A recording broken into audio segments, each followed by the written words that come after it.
Yo, what up, man? Welcome back. It's your boy Ralph Sneaks with another episode of Damn You Too Sportstalk. Um, like I said, it's your boy Ralph Sneaks, man. Welcome y'all back to another episode. It's episode 35, I believe. Um, like, share, subscribe to the content. It's scrolling down the bottom of your screen. If you want to go to IG, follow the sports pages, damn_you2_sports talk. If you want to follow me personally on IG, it's Ralph_Sneaks. If you want to head over to Twitter and follow, it's Damn You Too Sports Talk over there, or X. You know what I mean? X. I don't know why I still call it Twitter, but X. YouTube, you can head over there, Damn You Too Sports Talk, follow. If you click the link in the bio of the sports page on IG, it'll take you right to it. Subscribe to the content, click the notification bell so you can get notified when new content releases. But man, we're gonna get to it. I know a lot of people have already talked about it and had their opinion about it and whatnot, but the college football playoffs is here. Um, some people speculating about the committee. Me personally, I think the committee got it right. Um, I don't see any issues with the college football, the 12 teams that got in. I don't see any issues with any of the teams that got in. Um, I think the teams that got in deserve to be there. Based off the criteria that the committee set. You know what I'm saying? I don't see any issues with it. There's no controversy. Team that didn't get in that should have, or a team that got in that shouldn't have, or whatever. You know what I'm saying? Me personally, I don't see nothing wrong with it. But a lot of people bring up strength of schedule. I get all that, but my counter to that would be these teams are not responsible for handpicking their own schedule, making their own schedule. Um, the only responsibility these teams have is to beat the teams that they have scheduled on their schedule to play. And if you do so, whether you beat them at home or beat them away or beat them on a neutral site or whatever, if your only thing is to beat the teams who your schedule say you play, and if you do that, then you've done your job. You didn't make the schedule. You didn't have a say so in the schedule being made. Um, that's just my thing. You know what I'm saying? So a lot of people talking about Clemson. They got in as a 12 seed. They won the ACC, and the only teams that they really, people talking about the Clemson schedule. They didn't play. They didn't, they didn't win any meaningful games this at in third because they lost to South Carolina. They lost the season opener to Georgia, and I think they lost to Louisville, if I'm not mistaken. It was one of them teams they lost to. Outside of that, you know, um, they didn't really do much, but they won the ACC. They beat SMU, game winning field goal. And I think SMU deserving to be in because SMU, if I'm not mistaken, they only won what maybe like 2 games last year, something like that. They wasn't a good team at all last year. They come into the ACC this year and they win double digit games. Um, get to the ACC championship game in their first year in the conference, um, and go toe to toe with Clemson, a team who has previously won a national championship. You know, a team that is considered one of the top tier teams in the ACC. You look at the ACC in recent years. Clemson has been one of those teams that's been near the top. Florida State got there last year, and won it. Miami has been down, and they had a better season this year, but they didn't make it in. But I agree. SMU should be in. A lot of people saying they didn't play anybody, but back to what I originally said, SMU didn't make the schedule. So when you factor in the strength of schedule, you got to factor in that these schools didn't make the schedule. So if you want these schools to play tougher schedule, then damn it, schedule tougher opponents for them to play. It's not you can't schedule, you can't make the schedule one way and then cry about it wasn't tough enough at the end when they win enough games to qualify what you didn't think they were going to qualify for. You can't do that. If you want these teams to play tougher games, then damn it, schedule tougher opponents. It's just that simple. So when these teams do win the games, you can't cry about they had a weak schedule at the end of the year.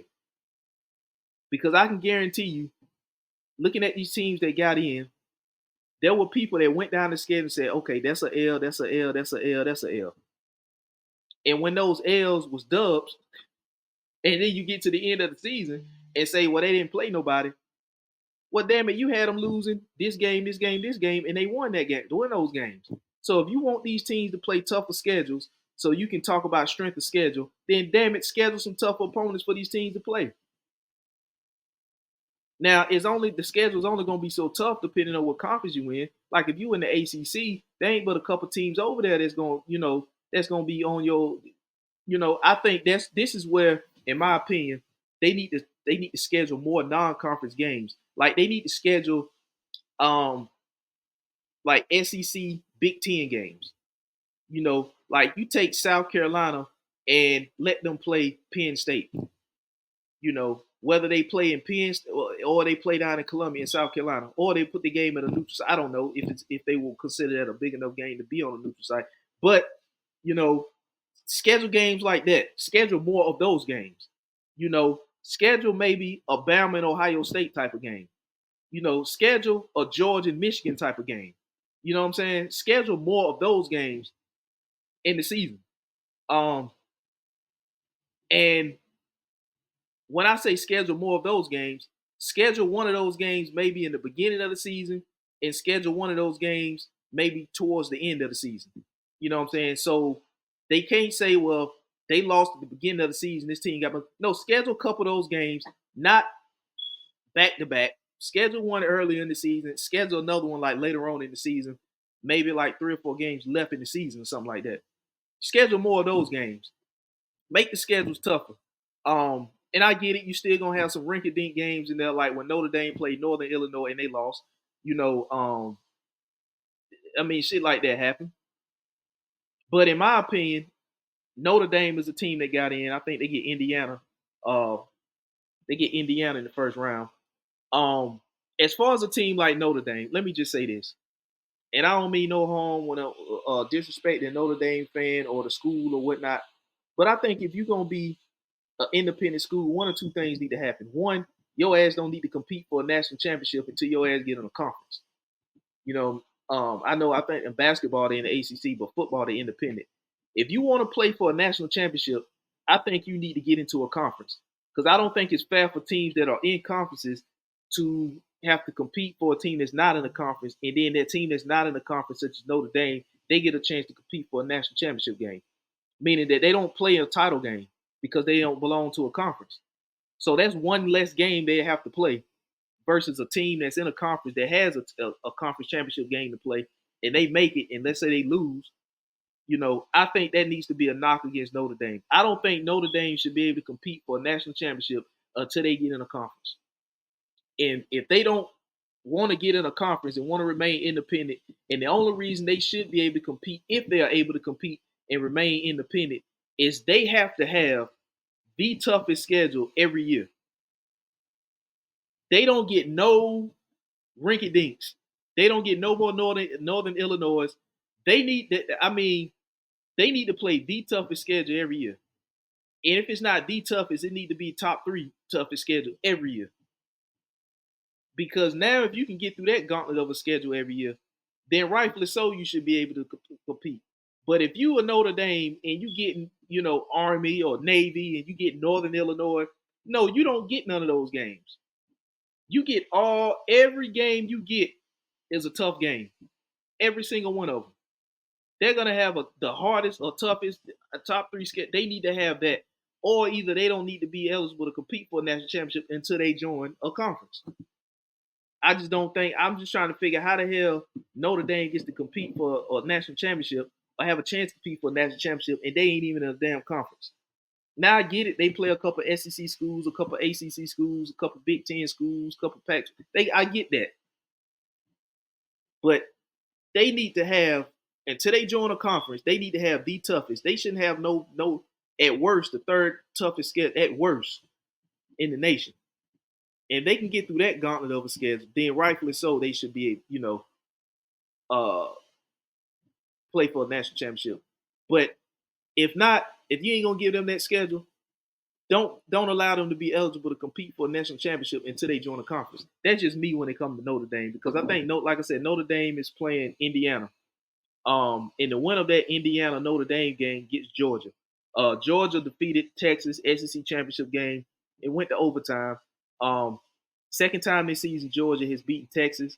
Um, you're looking at Texas. I think Georgia is just Texas for some reason. Yeah, I know they only played twice so far because this is the Texas first year in the SEC. Um, but it seems to me like Texas is going to be one of them teams that seems to just can't get past Georgia for whatever reason. Um, Sarkisian, good coach, going up against Kirby Smart.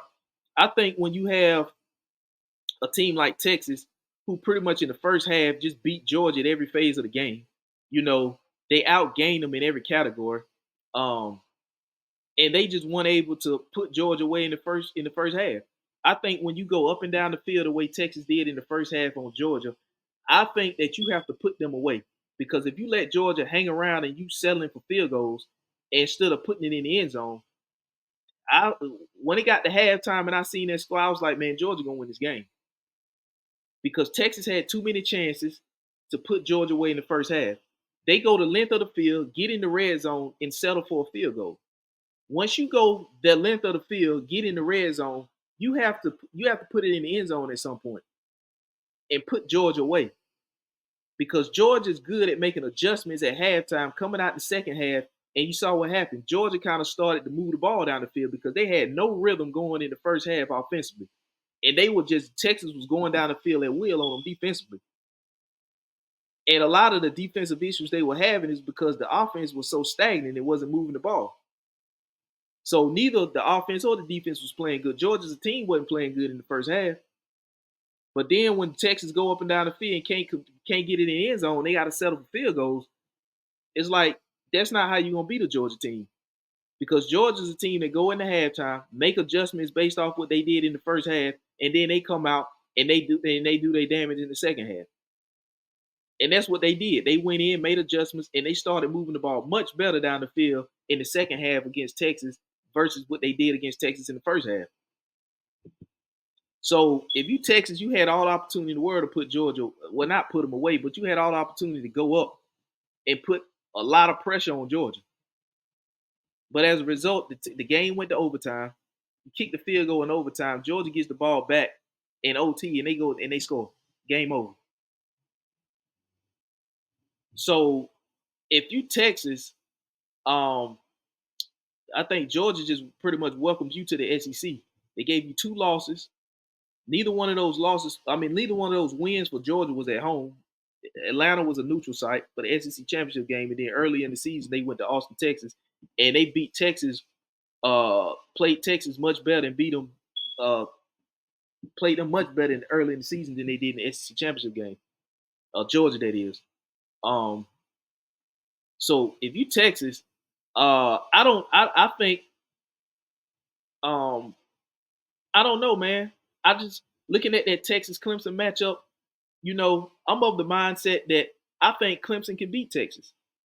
You know, I'm looking at it from the standpoint that Clemson has been uh has been um a national championship more recent, than Texas.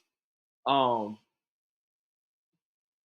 I'm looking at the type of season that Clemson, even though people throw strength of schedule out there or whatever, but from how Clemson started the season to how they ended the season, they started the season with a loss at the Mercedes-Benz in Atlanta to Georgia, and they ended the regular season with a loss at home against South Carolina. Um, I'm just of the mindset that Texas seems like a team that kind of right now coming into the SEC, Texas just seems like a team that's just trying to get their feet wet. You know what I mean? First year in the SEC, they get to the SEC championship game. Um, Now they had probably, in my opinion, one of the weakest schedules in the SEC. Um, I'm not saying the weakest, but one of. Um,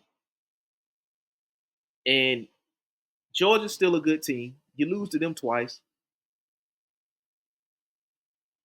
and it just kind of seemed like Texas don't really capitalize when the opportunity is there for them to do so. Like in the Georgia game, I think it's going to be a situation where in this first round Texas is going to move the ball in the first half against Clemson, and then Clemson is going to come back and make a game of it and ultimately win it. Just because they can't really capitalize when they need to. This is in my opinion. You know, I think it's going to be a close game.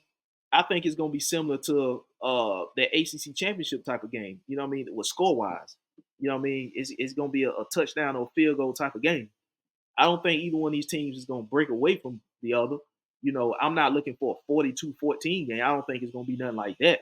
I think it's going to be anywhere from a 3 to a 7 point game. And I think Clemson could be the team to get them because it seemed like Clemson has been there and done that, you know, more recently than Texas.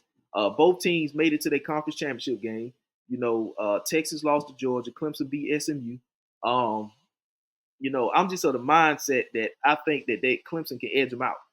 You know, and this right here will be a learning curve for Texas coming into the SEC, being in these situations. You know, Kirby's been in it, and they've won a chip more recently than Texas. Clemson's been won a chip more recently than Texas.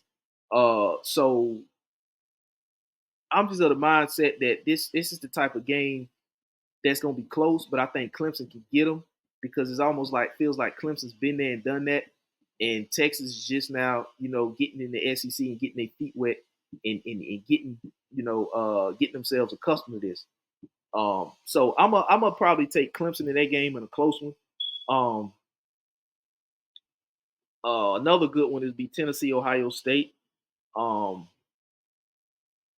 you know, Ohio State is looked vulnerable at times. They lost. They lost a rival game to Michigan. I don't know how the hell that happened at home. Um, you know, Tennessee at times has looked vulnerable, especially on the road. Um, so Tennessee, in my opinion, they ain't really as hot now as they start the season. Um, they kind of fizzled out as the season went, but they still got in the college football playoffs. You know, without even going to the SEC championship game. So you know, they had big wins, a big win against Bama, you know, at home. But then they went on the road and lost to Georgia.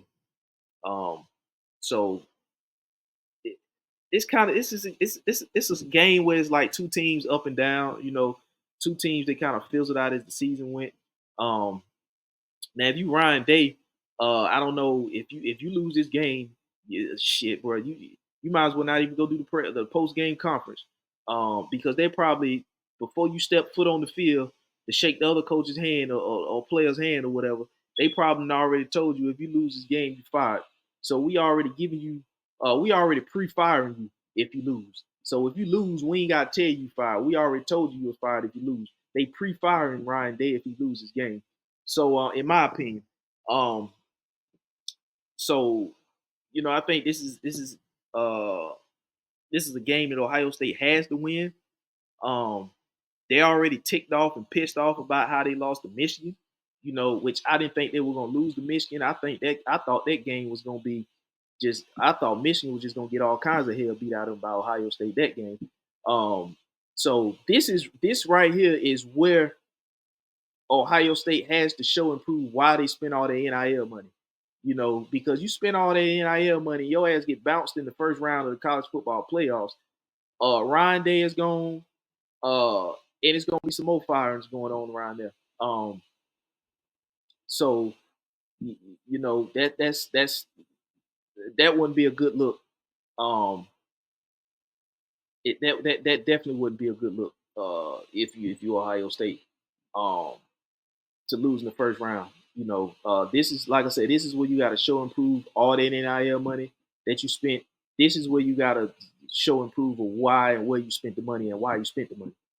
Because if you don't, Ryan Day, your ass will be out of there that day. You know what I mean? So that's I mean that's just my opinion if you're Ohio State. But then you're looking at SMU and Penn State. Like I said, SMU I think they deserve to be in. The way they played Clemson, this team is night and day from what they were last year. So that's just basically showing you what this whole transfer portal and NIL era of college football is doing is balancing things out more than ever before. You know what I mean? You got teams like SMU competing um, in the 12-team playoffs. Now, if this was a 14 playoff, then of course they wouldn't be in. If even if it was an 18 playoff, I don't think they'd be in. But since it's 12 teams, yeah, they in, and they ain't the 12th team. They're the 11th 11th seed. Yeah, so I think SMU, like I said, based off of how they played Clemson, they came out and fought, and they could have won that game because that game wasn't a one side of the fair. You know what I mean? That came down to a Clemson kicking a last second field goal. That game could have went either way.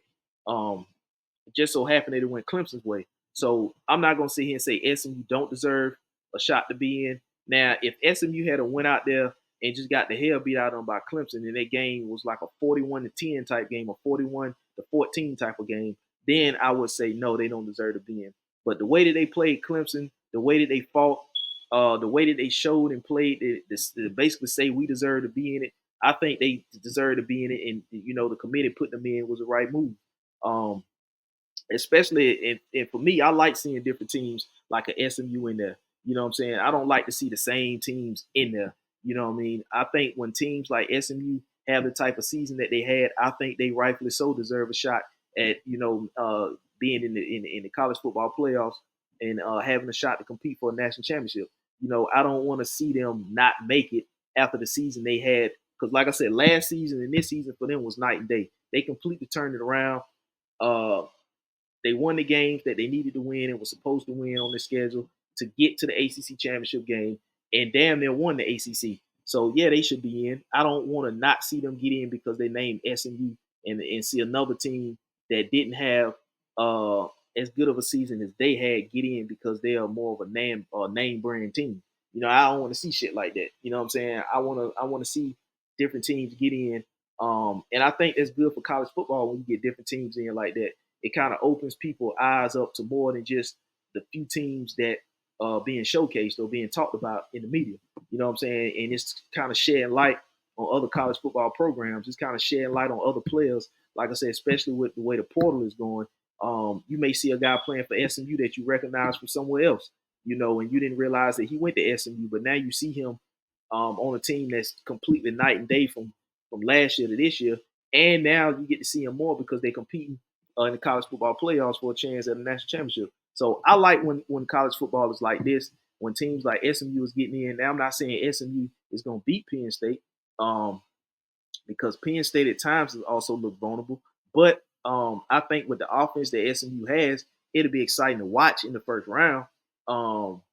So you know what I'm saying? Anything could happen once you get a team. It's kind of like March Madness. You get that Cinderella team in that you think gonna get knocked out in the first round, and then when they win the first round, they get to the second round, and you be like, okay, they got this team. This has got to be the round that they go out in. Then they end up upsetting that team in the second round and advancing, to the Sweet 16, and then you say, okay, it's getting tough. They get this team in the Sweet 16. This has got. Oh no, they upset that team too. Now they in the Elite Eight. So you know what I mean.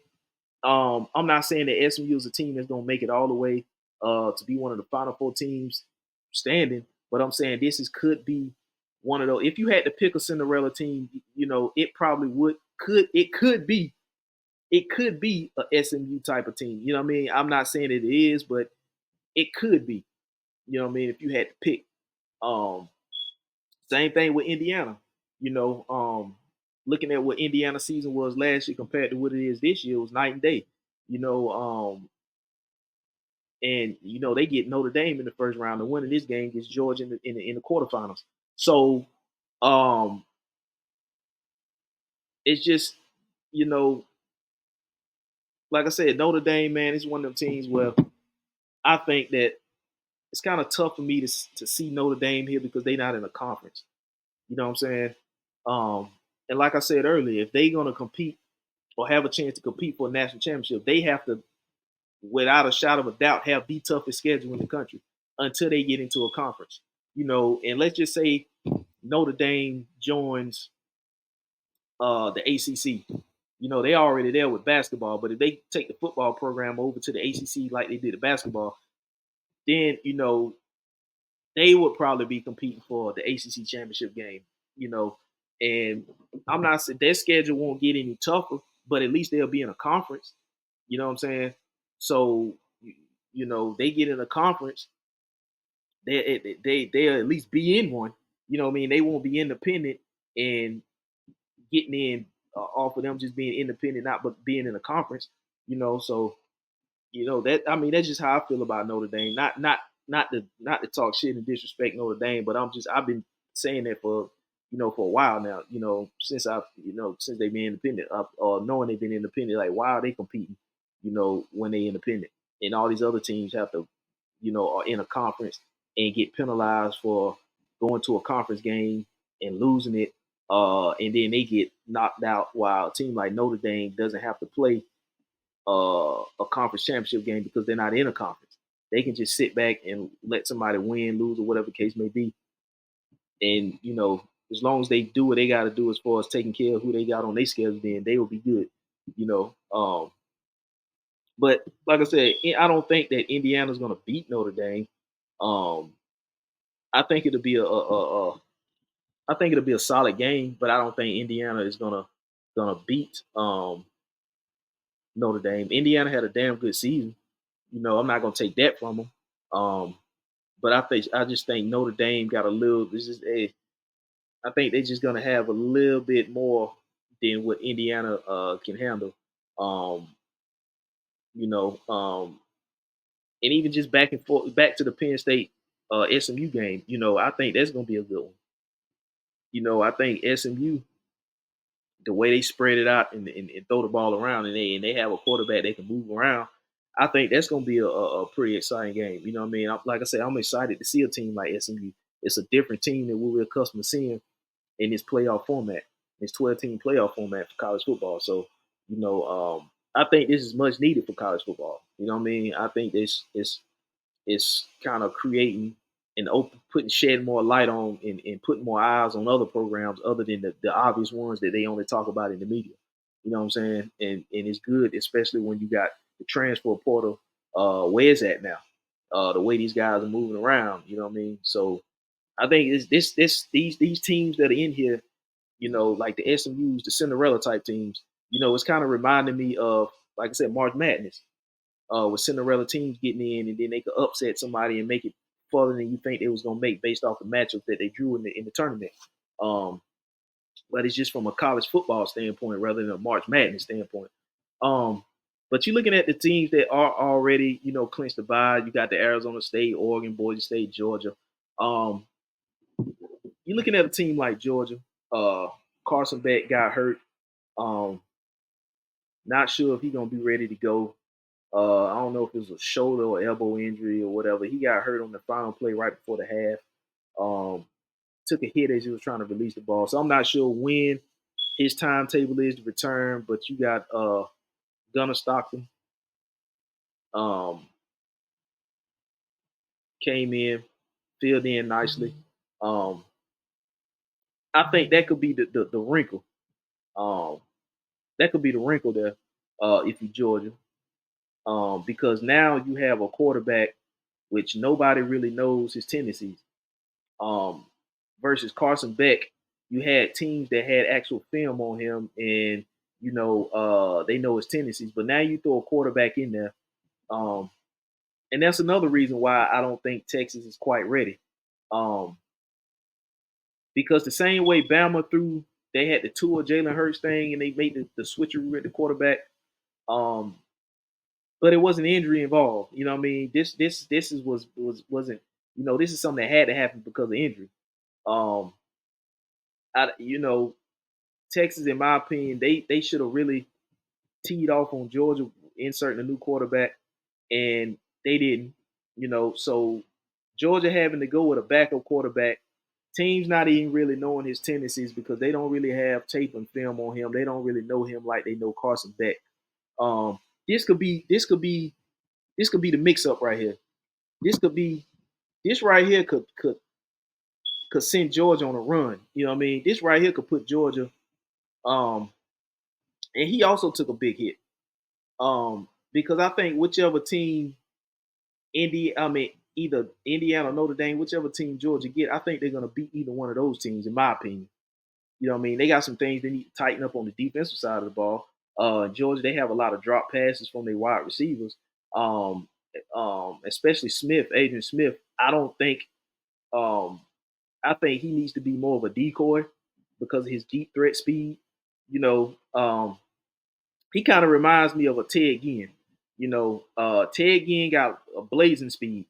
Uh, but once he has his man beat, once he's behind his man and the ball hits him in the hand, you just got a feeling that he's gonna drop it. You know what I'm saying? Because I done seen a lot of that as a Panther fan when we had Ted Ginn.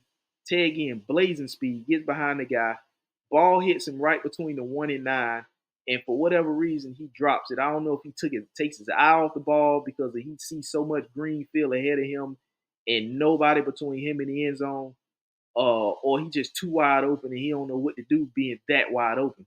But then, I see him make some catches like, damn, you made that catch but couldn't make the other one. That catch was much more tougher than the other catch. So that's what the guy, is it Arian Smith, Adrian Smith, number 11 for Georgia. That kind of what he reminds me of. He has his guy beat, and a lot of times he drops the ball. He had some drops in that Texas game, and where the ball hit him right between the two ones, and he just dropped it. One of them, he was jumping to catch the pass when he didn't even have to jump, and he dropped the ball. It's like, what I mean? I think that's an issue that they have to clean up. They had a lot of drops, not only in the SEC championship game, they had a lot of drops throughout the season from wide receivers. Um, I think they need to get the tight end involved more earlier instead of waiting to the second half to open things up. I think Georgia, in my opinion, they need to do more hurry up in the first half because now it's getting down to where if you lose, you out. This is not the regular season where if you lose a game, you got another game next week. I think Georgia too many times this season has started the game slow and had to pick it up in the second half. And I don't want to count on that in the college football playoffs. I want them to come out and start much better offensively and rely and not put the defense in such a vulnerable position, being down. It's just luckily that they're a good team at making adjustments at the half, and they come out and they help the defense out a whole lot by not being so stagnant on offense because they were so stagnant in the first half on offense that it kind of backed it didn't hurt the defense. So neither one of the team in general wasn't playing well in the first half because the defense hurt the offense hurt the defense. But then when they make adjustments, come out and go a little bit up to, I think that's what they need to do. They need to try to do that. Open the game up with a little tempo, get the offense flowing, run some of that misdirection, and just get the defense off balance and go down the field and just allow that defense to kind of play at ease. You know what I'm saying? I think a lot of mistakes Georgia make on defense, and now don't get me wrong, this Georgia defense is not as good as it's been in the previous 2-3 years. You know what I mean? I'm not saying that, but I'm not saying they are that good because I don't think they are the defense they've been, had previously in the past, 3, 4, 5 years or so. You know what I'm saying? They not. You know what I mean? This is probably a down year defensively for Georgia. So I think what can help them out is if the offense start pretty quick and they can just pin their ears back and kind of beat themselves. But once they kind of not getting it going offensively, the defense know that they can't make a mistake. They have to kind of, and they've been doing a solid job of kind of keeping the game close enough to where they can get into the half, make the adjustments, come out, and take off. But I don't want to count on that in the playoffs. You know what I mean? I wouldn't count on that in the playoffs, especially with a backup quarterback. But like I said, the one thing that they can kind of be kind of feel like they got advantage at is they have a quarterback that nobody knows the tendencies of. So, and then he came in and held his own against a Texas team, a good solid Texas team. So if he came in against Texas in a situation where he didn't expect to be into the game, SEC championship game, not a regular season game, this is SEC championship game, not against, a rinky dink, not against a bottom feeder team. They're playing against Texas in the SEC championship game. He came in, held his own, did what he had to do to get Georgia to overtime, and then Georgia ended up winning the game. I think that's a lot that boosts his confidence knowing that he came in a pivotal crucial situation in a crucial game against a very good opponent in Texas. So that has to be something that you could build off of if you're Georgia, and if you also stop the Gunner Stockton, if you moving forward against either Indiana or Notre Dame. Oregon, they'll draw Tennessee, Ohio State. If Ohio State beats Tennessee, Oregon has already beaten Ohio State this year. Can they make it 2-0 against Ohio State? Um, I don't know. That's to be seen. Uh, but Georgia's 2-0 against Texas. So Oregon, they could go and probably make it 2-0 against Ohio State because, like I said, Ohio State has shown some vulnerability at times during this season. Losing the Michigan the way they did. I don't. I think Ryan Day, like I said, he definitely can't get beat in the first round, and he definitely can't lose to Oregon twice in the regular season. So I mean, if you Ryan Day, you want a lose-lose situation because they spend a lot, and that's the thing about this NIL. Once they start dishing this money out the way they dishing it out, they're expecting results. The NIL has sped up the process. You know, um, with bringing immediate players in and paying them like that. You no longer get that 3-year window in your back pocket. You know what I'm saying? You don't get that no more. You don't get that type of window no more. That NIL, the way they paying this money out, they looking for instant results because it's not like we have to rely and wait on our recruiting class. We getting guys in here that can help us win and compete now, and that's what they're expecting. Especially if you're at a school like Ohio State and you got a guy like Ryan Day, they're expecting you to win. So um, if you get past Tennessee, they're expecting you to beat Oregon because you've already lost to Oregon early in the season. So now they're expecting you to redeem yourself when it matters in the college football playoff. They're expecting you to show what and why this NIL money was spent. So that's what they're expecting. So if you Ohio State with the money you spent, with the expectations you got on this season, you are expected to get to the national championship game. You know, and if they don't beat Oregon in the quarterfinals, if they get past Tennessee. If they don't get past Tennessee, then just forget what I said because they won't even be playing Oregon. They'll be Tennessee playing Oregon. And his ass will be fired that day. You know what I'm saying? So, but they really expecting you to get to national championship this year. So it's a lot of pressure in Ohio State if you Ryan Day. And that's what comes with this NIL. Tons of pressure because the pressure's on for you to win now. Because that just kind of sped up the process. That 3-year window that you had, they kind of closed it, and they expecting you to perform and see some results. They want to see a trophy being held up. They want to be a champion. So that's that. I mean, that's the pros and cons of this whole uh the downside of this whole NIL type thing, if you from a coaching standpoint, it's added pressure, instant pressure. You know what I'm saying? It's instant pressure for you, especially if you're at one of these premier schools like Ohio State and you Ryan Day. It's instant pressure for you to, to win right away. Especially with the amount of money that they pump into bringing the players in at these positions that they bring them in.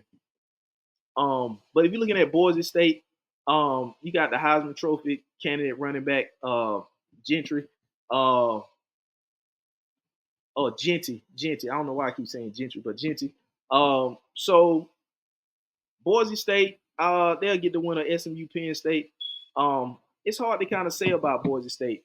I'm wondering, can they run their way to the semifinals? On the back of Genty, the Heisman Trophy candidate running back. And it seems that's what they've been doing all season. He's been running wild. And when he ain't running wild, they making plays off his ability to run wild to get other guys involved. I haven't seen a whole lot of Boise State, but the highlights and things that I do see of Boise State is more of the run game. They'll show pass plays here and there, but it was all set up off the run game. You know what I'm saying? So if let's just say Boise State draws Penn State, let's just say Penn State beats SMU, and they draw Boise State. Can Boise State run over Penn State like they've been running over guys on their schedule? And I'm not gonna say a weak schedule because I mean it probably is weak, but I'm not gonna use that as no excuse because they did win the games that they were supposed to win. Now if other teams in boys' conference had to win those games and won that conference championship, then that you can say that about every team or in that conference. You know what I'm saying? They don't play nobody. It just so happened Boise State is the team that's in the position that they're in. If any other team had won the games but Boise State won, went to the conference championship and won that, and are in the position that Boise State is in, you could say that about that team too. But Boise State won the games that was on their schedule, that was made by whoever made the schedule. They won the necessary games to be in the position that they're in. So I can't be mad at Boise State. Like I said in the beginning, if you want to talk strength of schedule and what these teams, who these teams ain't playing because the schedule's weak, this, that, and third, then goddamn it, schedule them some tougher teams to play. As the team, your responsibility is to prepare and beat the team that beat the opponents that's on your schedule that you play. That's all your responsibility is to do.